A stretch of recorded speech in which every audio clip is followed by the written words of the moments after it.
Hello, my name is Morey Haber. I'm the Chief Technology Officer and Chief Information Security Officer at BeyondTrust. Today, we want to talk about the 10 steps to universal privilege management. Now, before we begin, let's cover our agenda. First is the privilege threat landscape. What are the privileged attacks your organization is experiencing today? And what are we seeing globally in terms of attack vectors? Second, top 3 privilege use cases. What are the common mistakes and problems most organizations are doing today causing privileged attacks to occur? Then we're going to talk about what is privilege management, a formal definition to decide and understand that it's much more than just putting passwords in a vault. And then finally, the 10 steps to universal privilege management. So let's get started with the privilege threat landscape. The attack surface continues to expand for privileged attacks. 20 years ago, we primarily only had privileged credentials on our raised floors. They were known by a few individuals, they may have been shared, and even if a person left the organization, we didn't necessarily change them. That's because those credentials couldn't be used outside of the organization. They couldn't be used outside of that building or that network. They weren't connected to the internet, so the risk was fairly low. However, times have changed. And those raised floors, those data centers, are now connected to the internet. And we now know that sharing of credentials and having people leave the organization truly creates unnecessary risk for the business. 10 years ago, we introduced the cloud. We also introduced hypervisors and SaaS solutions and all different types of other technology that used privileged accounts. In fact, with all of these type of hypervisors in the cloud or on the desktop, we realized that users could create virtual machines and instances with privileges that circumvented all of our IT security controls. Developers stood up server-based operating systems on their workstations, and so did sales engineers, so they could demo product, test product, or even compile code. With all those privileges, many of them not being managed, we introduced more risk to the business, especially with SaaS solutions in hybrid environments. Today, we have the Internet of Things, and we have automation with DevOps, agile development with CI/CD, we have hard-coded passwords and scripts, and all sorts of robotic process automation using credentials to accomplish goals or to maintain camera systems or other types of IoT devices that are a liability for the business. We've seen botnets leverage them, we've seen backdoors, and we've seen default credentials all become a big risk to the business. And in the future, just expect the more of the same. Even more admin accounts in the cloud, different types of social media, and privileged end users everywhere. Especially since of COVID-19 working from home, we have people using privileges at home, working with the cloud and on-premise technology, as well as their home systems. So privileged accounts are now expanding far beyond that raised floor and data center, and they're creating a real big risk for the business. Now, the statistics back this up. Every year, BeyondTrust does the vulnerability report based on Microsoft patches. And look on the right-hand side of the screen. 88% of critical Microsoft vulnerabilities could have been mitigated in 2019 just by removing admin rights. Think about that for a minute. If I remove admin rights from an end user's workstation, 88% of the vulnerabilities can be mitigated. And that includes malware and ransomware because they can't execute, they can't drop files, they can't hit the registry. And the question becomes, why don't we remove admin rights? It's a part of privileged access management. Typically, we give people secondary X-admin accounts. So they're even elevating when they need to, and that doesn't stop the problem, especially with fileless malware and ransomware. So best practice is we got to remove admin rights.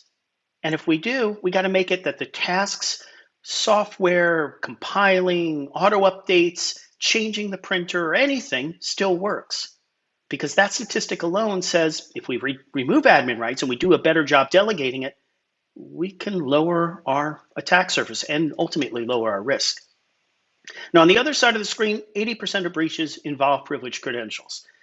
Wow, that's absolutely huge. And we know that because threat actors need privileged credentials to navigate through the environment, to basically access data, to get to critical files or make system configuration changes for them to be persistent, to form denial of services, or even steal information.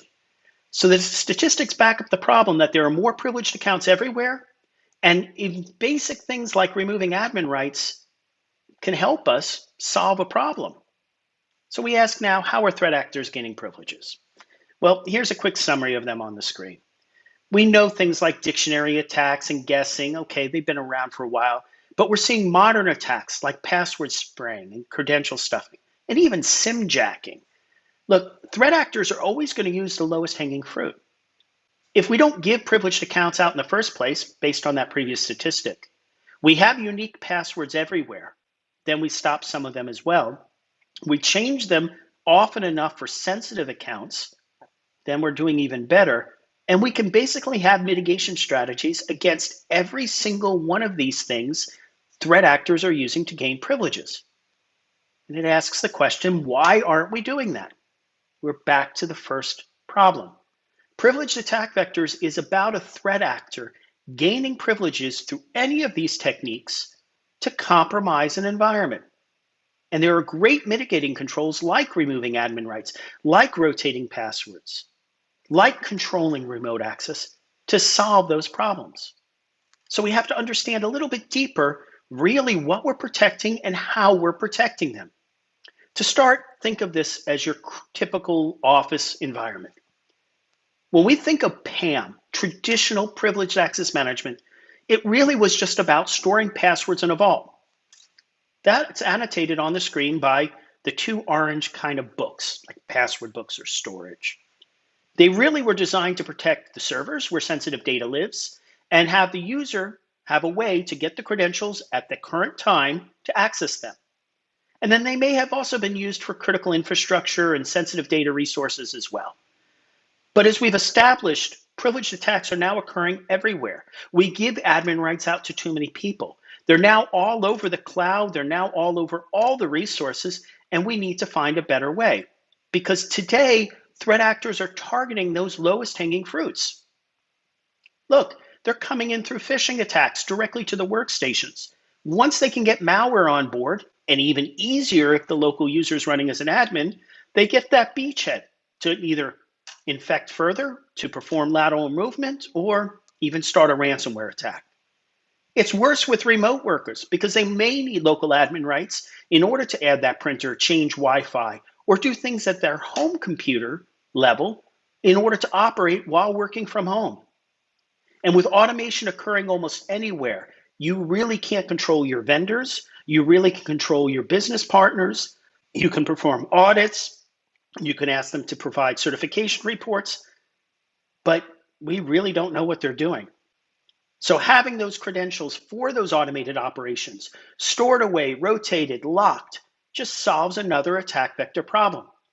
And then we also have to consider mobile devices and next generation technology.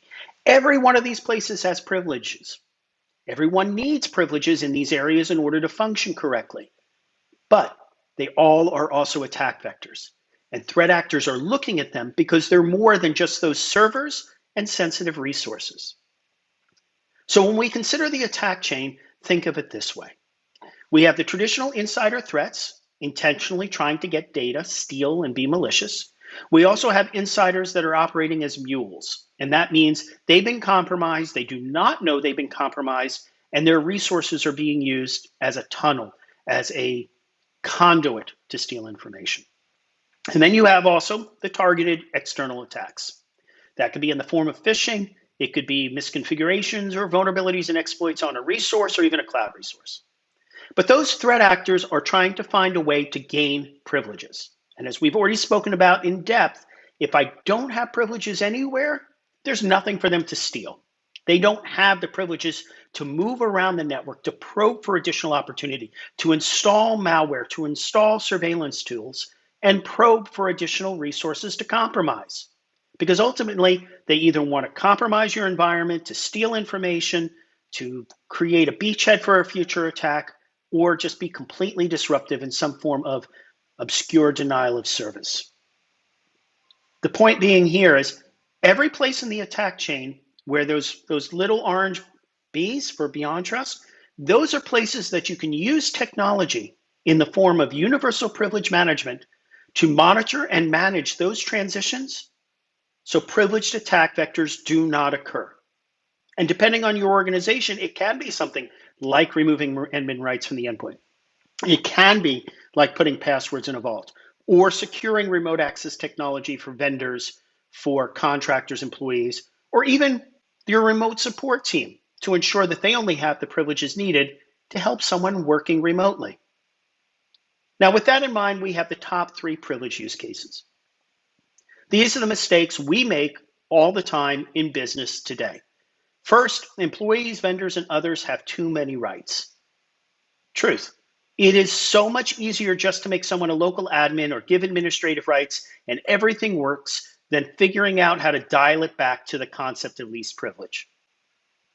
We do this all the time for automation. We do this all the time for developers. Just make them a local admin. Bad idea. Remove their admin rights, figure out which programs need admin rights, and let those work. That's time consuming. But there are better techniques in universal privilege management to making that happen. Because as we stated earlier, 88% of critical Microsoft vulnerabilities could have been mitigated by removing admin rights. So stop making the mistake of just making everyone power users or admins or giving them secondary admin accounts. You don't need to do that anymore. And the statistics back that up. Next, credentials are shared and unmanaged. It is a well-established security best practice that every asset, every resource, every user, every account, every identity, whether human or machine-based, should have unique credentials. As humans, it's impossible for us to remember. That's why we use password storage solutions. So stop sharing credentials. And then use techniques to find all the ones that are not managed, specifically discovery. Find all the shadow IT, find all the locations of people that have left the organization or accounts that may have been left by a vendor or even default accounts. Because statistically, 34% of users share their passwords with coworkers. It's too much. We shouldn't be doing it. We know that. So stop. 60% of companies have over 1,000 stale user accounts. And that's that shadow IT, that employee that's left, all of those premises. These are things that we know are a problem. It's a top 3 use case, and we need to do better. Finally, IT assets communicating unchecked. There is no reason for 2 machines on the same network in a user environment to be cross-communicating. No reason. The days of having shared printers are pretty much long gone. They almost always go through a print spooler. And in fact, how many people really still print out a lot of material? The fact of the matter is, 2 workstations should not be connecting and communicating laterally. Why? That's how ransomware spreads. That's how malware spreads. That's how threat actors probe for additional opportunity to compromise resources. Bad idea. How do they communicate laterally? You have to authenticate.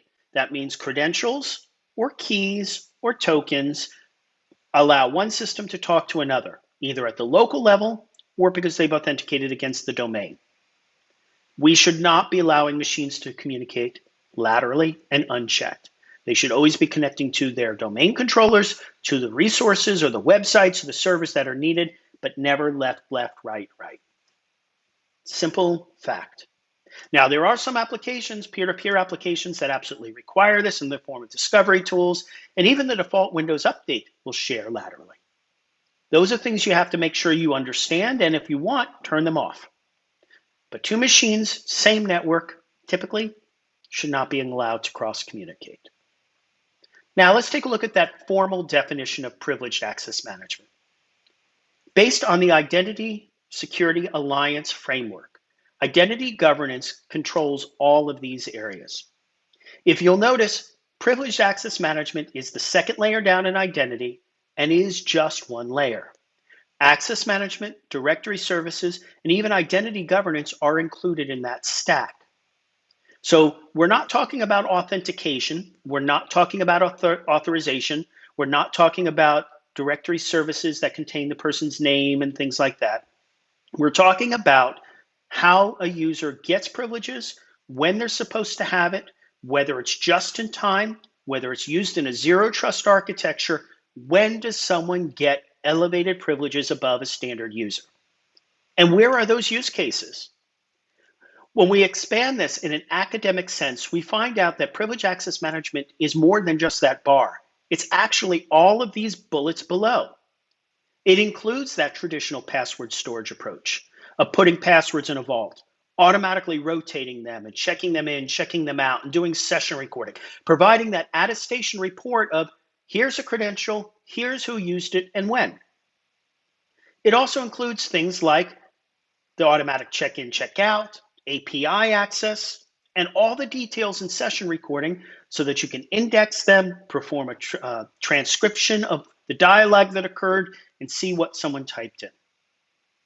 It also includes privilege management, the removal and management of privileges on endpoints. And this doesn't matter if it's Windows, Unix, Linux, Mac, network devices, etc.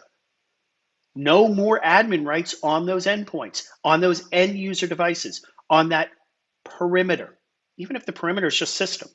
Think of it as an expansion. We'll allow applications to run it as administration, regardless of where the device is, but we're not going to give the user admin rights. And this is fundamental to concepts like zero trust. This includes things like risk mitigation in terms of application control, or pragmatic application control for allow listing, block listing, and gray listing, user behavior analysis. Is this a program a person typically runs?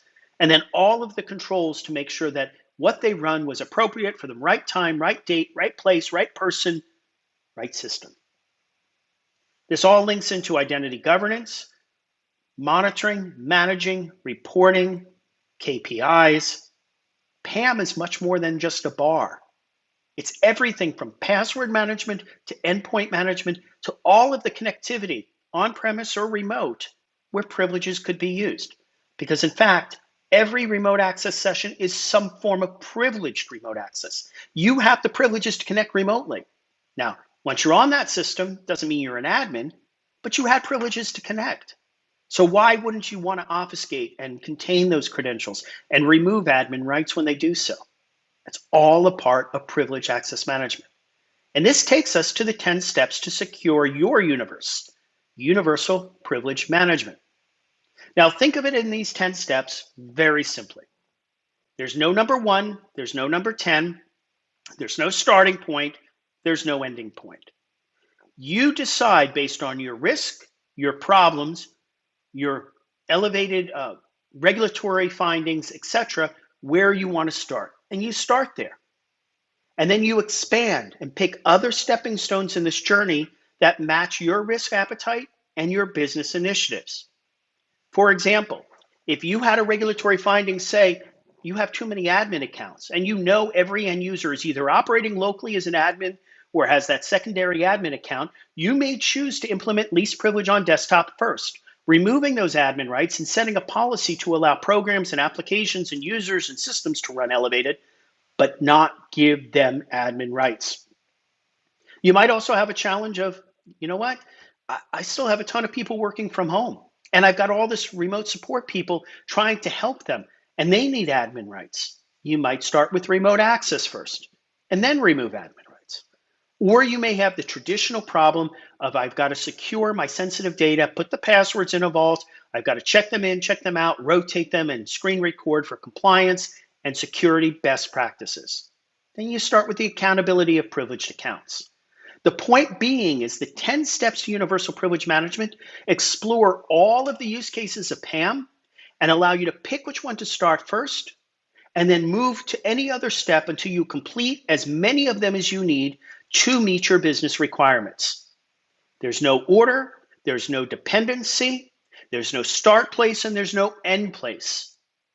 That's the key to the 10 steps of universal privilege management. Solving your privileged access management use cases based on your fundamental needs to handle the threat landscape, to remove admin rights, and solve those top 3 use case problems that every organization experiences. It's as simple as that. And then your maturity is picking up another one of these steps or going really deep on the ones that you need. Whether that's integration into an ITSM solution, whether that's automation via an API, whether that's integration into a 2-factor system, or starting to pick up other devices, IoT, network devices, accessing vendor control, providing vendor access, etc. That's your maturity, that's your depth, and that's your 10-step journey. Now, for me, my name is Morey Haber. I'm the CTO and CISO for BeyondTrust. I am an author. I have 4 books, Privileged Attack Vectors with 2 editions, covering a lot of the material we spoke about today, and Asset Attack Vectors on how to build an effective vulnerability management strategy within your organization, and Identity Attack Vectors, how to build an identity governance program within your organization. I've been in the industry over 25 years. I regularly write for Forbes, Secure World, and a variety of other periodicals. If you'd like to track me online or follow me, it's at Morey Haber. My email address is on the bottom if you'd like to contact me for more information. I want to thank you very much for your time and open it up for questions and answers. Thank you and have a great day.